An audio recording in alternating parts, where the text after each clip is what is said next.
Hi guys, politicians and commentators on the right will use individuals like Tommy Robinson or Lucy Conley as rallying points for what they see as a defense of free speech. Now it's important to remember that one is currently in jail for incitement and the other was released recently following his contempt of court. Now in both cases they pleaded guilty. Now when actual attacks on free speech happen, the right are completely silent. And here is an example being presented by Ian Hislop, the comedian. It was a verbal joke about different types of actions taking place over the issue of Palestine, i.e. wordplay, Palestine actions that are either unacceptable or acceptable. And the unacceptable one is spraying military planes with paint, and the acceptable one is shooting Palestinians queuing for food. And Mr. Farley found this sort of rather black, but I thought neat and quite darkly comic summation of our government policy. And he blew it up and he put it on a placard and he went on a Palestine solidarity march. He's not a member of a prescribed organisation, nor was he supporting them.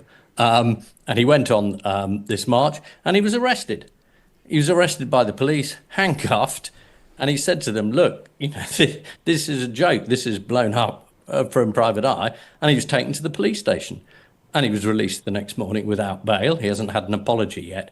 But it is pretty ludicrous when we've got to a state where a man is arrested for carrying a joke. I mean, freedom of expression, freedom of speech, all those things that we claim to be interested in. Arrested for carrying a joke. Arrested for using satire. Where have the far right been? The so-called free speech warriors? Yet to hear anything about this. They are very selective in what they consider free speech. There's a union called the Free Speech Union. I've yet to hear anything from them. They have been campaigning, it seems, to get Lucy Conley out of jail, or at least to have her sentence changed in some way. They criticize anyone who they consider woke, who they believe is shutting down free speech. Well, here's an example of somebody being arrested when they're not a member of a prescribed organization, when they're not supporting a prescribed organization, but they were arrested anyway. Now, some people may be happy with Palestine action being prescribed. People may be happy with the idea of these people being put in jail for expressing support.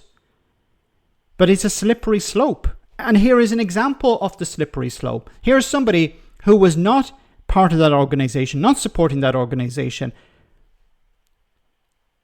presenting a joke at a protest, and this individual was arrested. Now, once again, some people may be happy that Palestine action is prescribed. But do you think that if Nigel Farage or the Conservatives get back into power, that they will not extend this to other organizations? Maybe, you're part of a small organization that's protesting something. It doesn't even have to be related to Palestine or Israel or war or anything like that. It could be a small organization protesting against something. Well, this legislation could be extended to you as well. The basis is extremely flimsy. Labour need to U-turn on this. They need to repeal this straight away, because once again, it will be used by future governments against people. Maybe even members of the Labour Party in the future could find themselves arrested because they're protesting against something that they disagree with the current government doing.